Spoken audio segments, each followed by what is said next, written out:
In the early years of the Cold War, NATO's central strategic vulnerability was geographical. While large Warsaw Pact formations were permanently stationed in Eastern Europe, particularly in East Germany, Czechoslovakia, and Poland, the bulk of U.S. heavy combat power intended to defend Western Europe remained across the Atlantic, and this imbalance forced planners to confront a decisive logistical question: how quickly could American forces return to Europe in the event of war? The answer evolved into a recurring and highly visible series of exercises known as REFORGER, short for Return of Forces to Germany, which became one of the most consequential reinforcement programs in Cold War history. First conducted in 1969, REFORGER was not merely a military maneuver, but a strategic demonstration designed to test the credibility of NATO's reinforcement doctrine by physically deploying U.S.-based units to West Germany under compressed timelines, integrating them with pre-positioned equipment, and moving them into operational positions as though war were imminent. The exercise emerged in direct response to shifting force structures, particularly after France's withdrawal from NATO's Integrated Military Command in 1966, and broader alliance concerns about whether the United States would be able to reinforce Europe rapidly enough to deter a Warsaw Pact offensive. Rather than permanently stationing all heavy divisions in Germany, which would have imposed political and financial burdens, NATO adopted a model in which substantial equipment stocks were stored in Europe while personnel would deploy by air during crisis, a concept that required rigorous logistical rehearsal to ensure feasibility.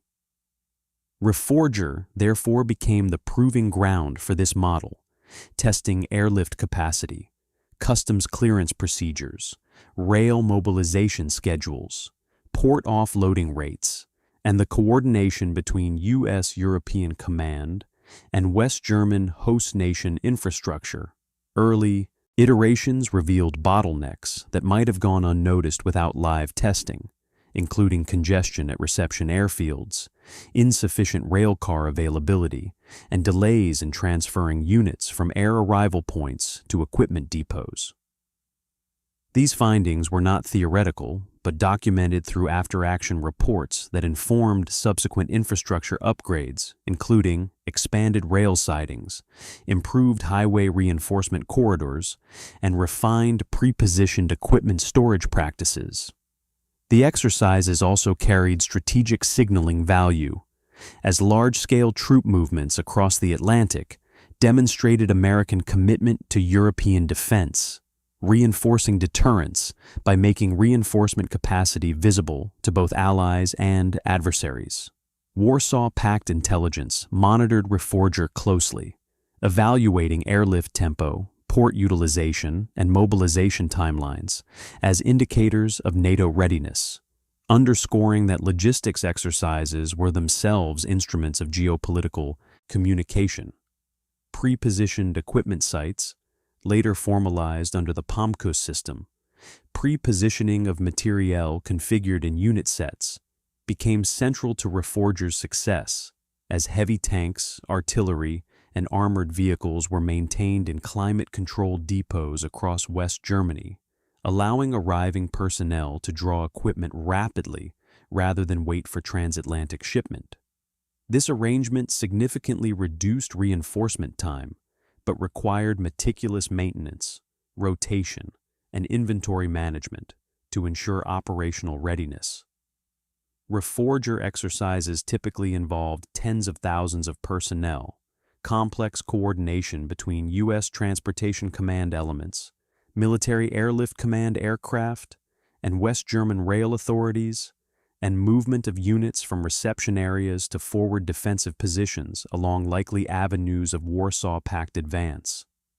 The logistical choreography extended beyond military units to include civilian rail operators, port workers, and host nation infrastructure planners, reflecting the integrated nature of NATO's defense posture. By physically testing mobilization under simulated crisis conditions, REFORGER exposed friction points that shaped subsequent war planning assumptions, influencing how quickly NATO believed it could stabilize a front before escalation to nuclear thresholds. The exercises also served as laboratories for refining command and control procedures, communications integration, and sustainment flow once units were in theater. Throughout the 1970s and 1980s, REFORGER evolved in scale and sophistication, reflecting broader doctrinal shifts toward rapid reinforcement and forward defense, but its central purpose remained consistent: to prove that logistics, not rhetoric, underpinned deterrence credibility. In a strategic environment where Warsaw Pact forces enjoyed proximity advantage, REFORGER stood as NATO's answer, a recurring, documentable demonstration that transatlantic reinforcement was not theoretical but executable. The exercise series thus became a structural component of Cold War war planning, embedding mobility testing into alliance doctrine and ensuring that the question of whether the United States could return to Europe in time was addressed not through assumption, but through repeated, measurable rehearsal. As REFORGER evolved through the early 1970s, its structure became more complex and its strategic implications more pronounced, because NATO planners increasingly understood that reinforcement credibility depended not only on the arrival of personnel, but on the seamless integration of transport, reception, equipment draw, and onward movement into defensive sectors. Early exercises demonstrated that airlift capacity alone could not solve the reinforcement equation, as military airlift command aircraft could deliver troops rapidly to European airfields, but congestion at reception bases, limited ramp space, and coordination gaps between U.S. units and West. German authorities created delays that required structural correction. These findings led to infrastructure upgrades at designated reception airfields such as Rhein-Main and Ramstein, where expanded staging areas, improved ground handling procedures, and pre-assigned unit sequencing reduced bottlenecks in subsequent exercises. Rail mobilization proved equally critical, as arriving personnel required rapid transport to Pomkus depots dispersed across West Germany, and coordination with Deutsche Bundesbahn became institutionalized through formal agreements that allocated rail cars and priority routing during REFORGER cycles.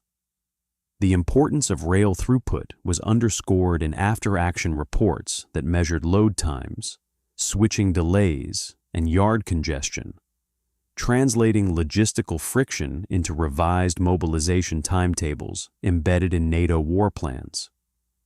Sealift components were also tested in certain iterations, particularly when heavy equipment not pre-positioned in Europe required maritime transport, reinforcing that transatlantic reinforcement remained dependent on port capacity at Bremerhaven and other key entry points. Port offloading drills evaluated crane capacity, dock sequencing, and inland transfer coordination, revealing the interdependence between maritime logistics and rail corridors feeding into Central Europe. Pomkus sites themselves became focal points of inspection and improvement, as exercises exposed maintenance gaps, spare part shortages, and procedural inconsistencies in issuing vehicles to arriving crews. Climate-controlled storage facilities were expanded and standardized to preserve equipment readiness, while inventory management systems were refined to track configuration accuracy down to unit level. NATO command structures integrated REFORGER outcomes into broader doctrinal revisions, particularly as the alliance shifted toward forward defense concepts that required immediate stabilization of the inner German border, rather than fallback, maneuver. Reinforcement timelines were recalculated based on empirical exercise data rather than theoretical projections, shaping the assumptions underlying NATO's ability to blunt a Warsaw Pact offensive during the opening days of conflict. Intelligence services in both blocs monitored REFORGER closely, with Warsaw Pact observers analyzing troop numbers, airlift tempo, and deployment speed as indicators of NATO mobilization capability, while NATO analysts assessed Warsaw Pact reaction patterns during overlapping exercises to gauge adversary readiness. The exercises thus served not only as logistics rehearsals, but as instruments of signaling and intelligence collection.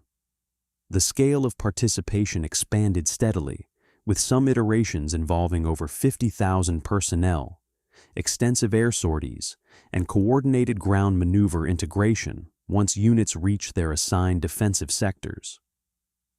Civilian infrastructure participation remained essential, reinforcing the principle that NATO defense depended on host nation cooperation at every logistical layer. Budgetary debates within the United States and allied governments frequently referenced REFORGER outcomes as demonstrated reinforcement capacity, bolstered arguments for continued forward defense investment.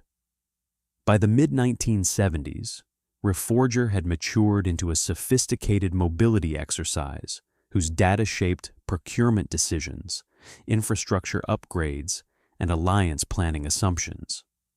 The program institutionalized the idea that deterrence credibility rested on measurable throughput: how many personnel could be transported, how quickly equipment could be issued, how efficiently rail corridors could be cleared, and not merely on declaratory policy. Through repeated execution, REFORGER transformed reinforcement from abstract promise into quantifiable capability, embedding logistics realism at the center of NATO's Cold War war planning architecture. As the later 1970s gave way to the early 1980s, REFORGER entered a period of expansion and doctrinal refinement that reflected broader shifts within NATO toward rapid reinforcement and high-intensity conventional readiness, particularly under the emerging air-land battle framework. Exercises grew in scale and complexity, integrating not only U.S. Army divisions, but also supporting aviation units, logistics brigades, and allied formations, creating a layered reinforcement scenario that tested the full spectrum of movement from transatlantic departure to forward defensive positioning. Military airlift command sorties were scheduled in dense waves, with personnel arriving at designated reception airfields in tightly sequenced rotations to reduce congestion and accelerate onward movement to POMCU sites. Improvements made during earlier iterations, expanded ramp space, refined customs procedures, and pre-clear documentation significantly reduced turnaround times, demonstrating institutional learning embedded through repetition. Rail coordination with West German authorities reached new levels of precision as pre-assigned rolling stock, surge timetables, and contingency routing options were incorporated into mobilization planning, allowing heavy equipment draws and movement toward the inner German border to occur with reduced delay. Sea lift components were exercised in parallel, reinforcing maritime reinforcement pathways and validating assumptions about port capacity and unloading speed at critical nodes such as Bremerhaven. POMCUS infrastructure expanded during this period, with additional climate-controlled warehouses and standardized equipment configurations, ensuring that arriving units could draw fully mission-capable vehicles without extensive preparation. After-action reviews documented measurable improvements in equipment issue times, fuel distribution setup, and ammunition allocation, translating exercise performance into revised war planning timelines. The exercises also incorporated field maneuver components once units were equipped, linking logistics testing directly to operational execution under simulated combat conditions. NATO's Central Army Group and Northern Army Group integrated REFORGER units into defensive sectors, testing command and control synchronization and sustainment flow under the assumption of immediate Warsaw Pact pressure. Intelligence monitoring intensified, with both blocks observing troop movements, sortie rates, and rail density as indicators of mobilization capability, underscoring that logistics demonstrations carried strategic signaling weight. The exercises coincided with increased Warsaw Pact activity, sometimes occurring in parallel with major Pact maneuvers, creating an environment in which reinforcement drills were interpreted as components of broader deterrence posture. U.S. policymakers cited REFORGER data in congressional testimony and alliance consultations as evidence that forward defense commitments were operationally credible, reinforcing the political dimension of logistical rehearsal. Technological improvements in communications and automated tracking systems were gradually incorporated into mobility planning, improving real-time visibility of unit movement and equipment allocation.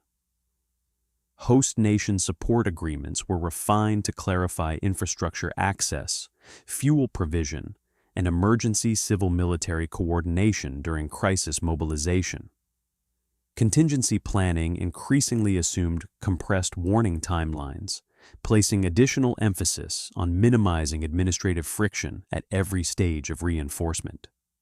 By the early 1980s, REFORGER had become a central pillar of NATO deterrence strategy, embodying the principle that visible, repeatable, and documentable reinforcement capacity underpinned alliance credibility. The exercise series demonstrated that logistics networks, airfields, rail corridors, depots, ports, and pipelines were not passive background systems, but active determinants of strategic balance. Each iteration translated empirical movement data into revised planning assumptions, narrowing the gap between theoretical war plans and executable operations. In doing so, REFORGER institutionalized logistics realism within NATO's Cold War doctrine, ensuring that reinforcement capability was measured not in declaratory commitments, but in timed deployments, documented throughput, and proven infrastructure coordination across the Atlantic Alliance. By the mid-1980s, REFORGER had reached a level of operational sophistication that made it less a demonstration and more a full-spectrum rehearsal of NATO's Central War Plan for the defense of Central Europe, integrating reinforcement, equipment draw, sustainment flow, and maneuver into a single compressed timeline designed to simulate the opening days of large-scale conflict. Exercises during this period, including large iterations such as REFORGER 1986 and 1988, involved tens of thousands of U.S. personnel deploying from multiple continental bases, under tightly controlled schedules coordinated with Military Airlift Command, Military Sea Lift Command, and European host nation infrastructure authorities. The sequencing of airlift arrivals was refined to the hour, with units pre-assigned to specific POMCUS sites and rail loading platforms, minimizing dwell time at reception airfields and accelerating onward movement toward designated defensive sectors. Rail mobilization drills tested surge capacity across key corridors, feeding into the Fulda Gap and North German Plain, evaluating switching yard throughput, locomotive availability, and contingency rerouting in the event of simulated disruption. Port components were integrated more systematically, with maritime reinforcement synchronized to airlift personnel arrivals to ensure that heavy equipment arriving by sea could be married with units already in theater. POMCUS storage complexes had expanded significantly by this stage, containing complete sets of armored vehicles, artillery, and support equipment configured down to battalion and brigade level, allowing rapid issue and immediate operational integration. Maintenance readiness at these depots was scrutinized closely, with inspection protocols ensuring that vehicles remained mission-capable despite prolonged storage. The exercises also stressed fuel distribution systems, linking Central European pipeline networks and local storage sites to forward units under simulated high-consumption conditions. validating throughput assumptions embedded in NATO sustainment doctrine. Ammunition allocation drills were conducted in parallel, testing depot dispersal strategies and convoy routing to ensure that munitions could be delivered rapidly without congestion. Intelligence agencies monitored Warsaw Pact observation patterns during these exercises, assessing adversary interpretation of NATO mobilization tempo and scale, while NATO analysts evaluated Warsaw Pact maneuver timing to gauge reciprocal signaling. Communication integration improved markedly during this phase, with secure command and control links connecting deploying U.S. units to NATO headquarters in near real time, reducing friction between arrival and operational employment.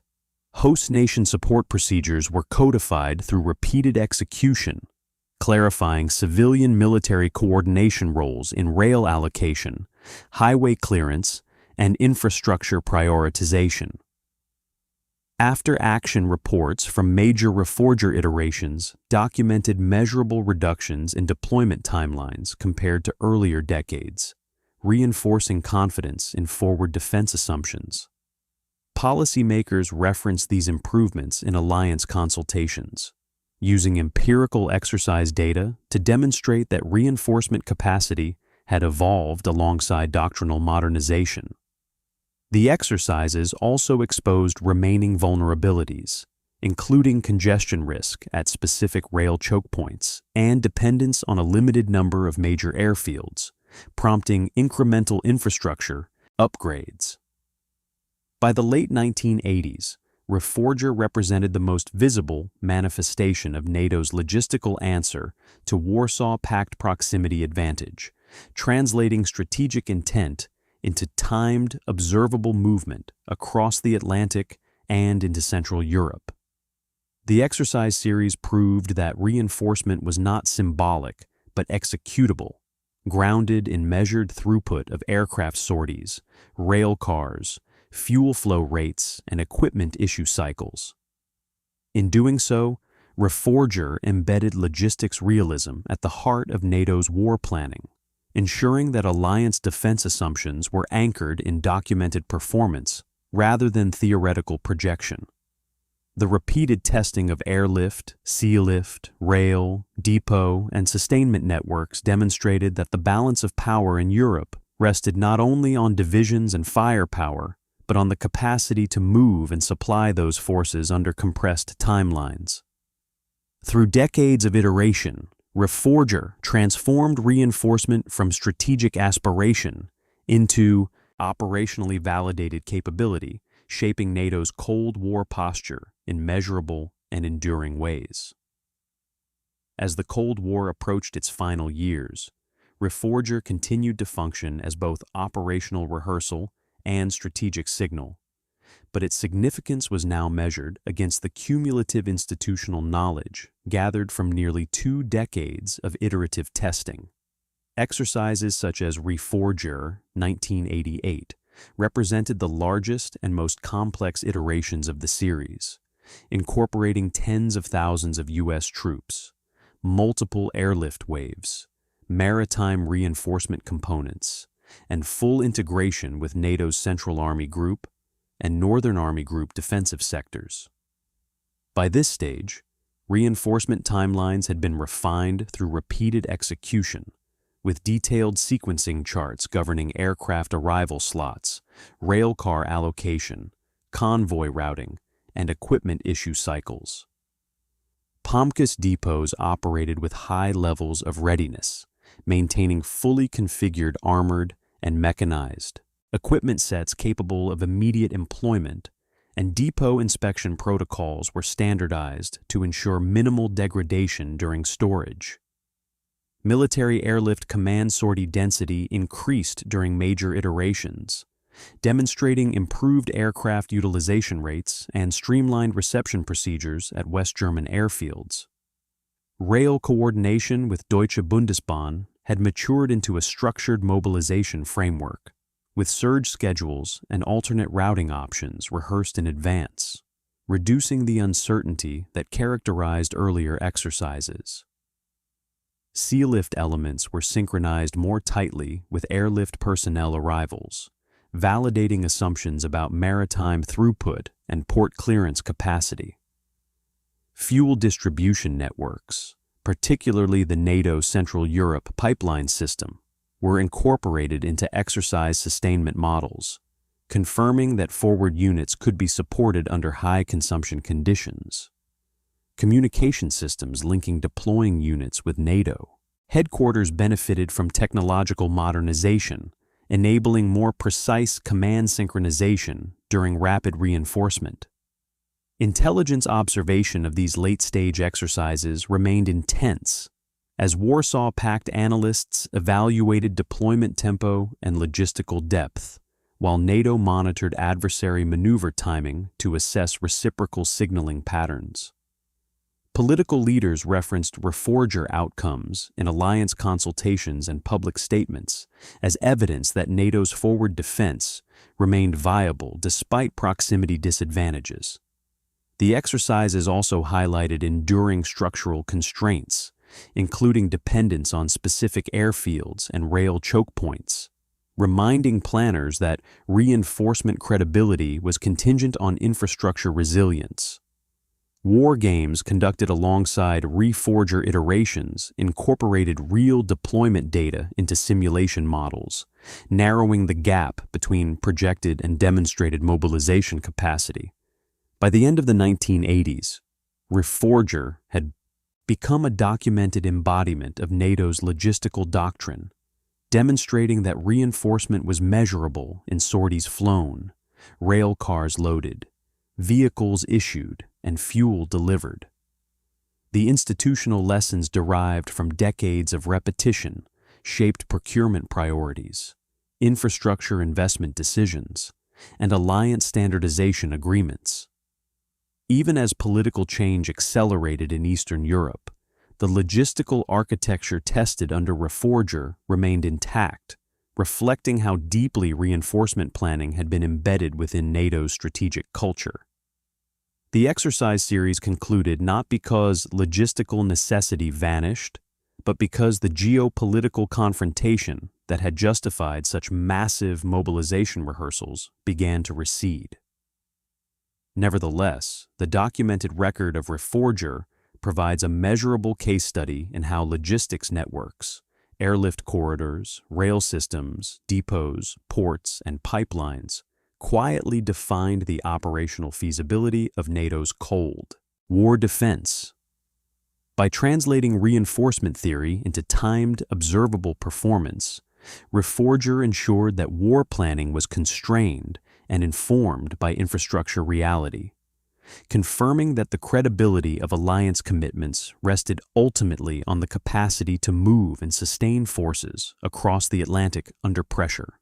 Beyond its immediate operational function, REFORGER also shaped NATO's long-term force structure decisions and infrastructure investment priorities in ways that extended well beyond individual exercises, because the empirical data gathered from repeated deployments directly influenced how planners allocated resources and structured defense commitments.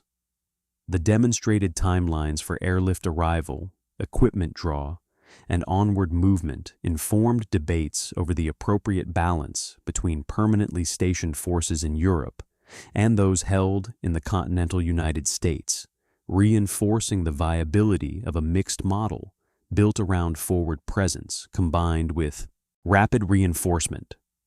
POMCUS expansion during the late 1970s and 1980s was justified in part through documented exercise performance, as improved depot readiness measurably reduced the time required for units to become combat effective after arrival. Infrastructure upgrades along key rail corridors and at major ports were often tied explicitly to REFORGER after-action findings, translating identified bottlenecks into targeted modernization projects. The NATO Central Europe pipeline system benefited from similar evaluation, as sustainment stress during large exercises highlighted the importance of reliable fuel throughput under surge conditions. The institutionalization of host nation support agreements was likewise reinforced through repeated coordination during REFORGER, clarifying civil-military roles and embedding logistics cooperation into formal alliance planning documents. War games conducted at NATO headquarters increasingly incorporated real REFORGER movement data, replacing theoretical mobilization curves with empirically derived deployment rates. Intelligence assessments of Warsaw Pact readiness also factored in observed reactions to REFORGER cycles, interpreting adversary posture adjustments as indicators of how reinforcement was perceived. In congressional hearings and alliance consultations, U.S. defense officials referenced REFORGER statistics, troop numbers deployed, days required for full integration, equipment sets issued, as tangible evidence of deterrence credibility. The exercise series also contributed to doctrinal evolution, as air-land battle concepts depended on rapid reinforcement and sustained maneuver depth that could not be assumed without proven logistics capacity. By embedding reinforcement realism into doctrine, REFORGER reduced the gap between operational ambition and infrastructural capability. As political transformation unfolded in Eastern Europe in the late 1980s, the logistical frameworks refined through REFORGER remained in place, demonstrating how deeply mobility planning had been institutionalized. When the exercise series concluded in the early 1990s, its legacy persisted in the form of standardized procedures, upgraded depots, hardened infrastructure, and documented reinforcement timelines that continued to inform post-Cold War mobility planning. The cumulative record of REFORGER illustrates that logistics networks were not passive background systems, but active determinants of strategic balance, shaping what NATO could plausibly execute in the event of war. Rail capacity, airlift throughput, sea lift scheduling, fuel distribution, and depot readiness together defined the tempo at which alliance commitments could be translated into deployed combat power. Through repeated, measurable rehearsal, REFORGER ensured that Cold War war planning was grounded in infrastructure reality rather than declaratory assumption.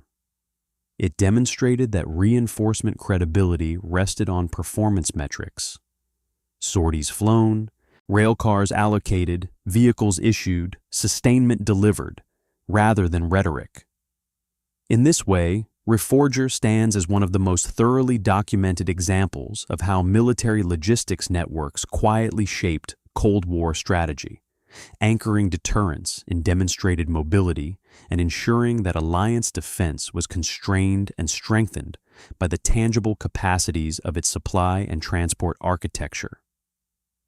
In the final assessment, REFORGER stands as one of the clearest historical demonstrations of how logistics networks determined the credibility of Cold War war planning, because it transformed reinforcement from a political assurance into a repeatedly tested operational capability grounded in measurable infrastructure performance.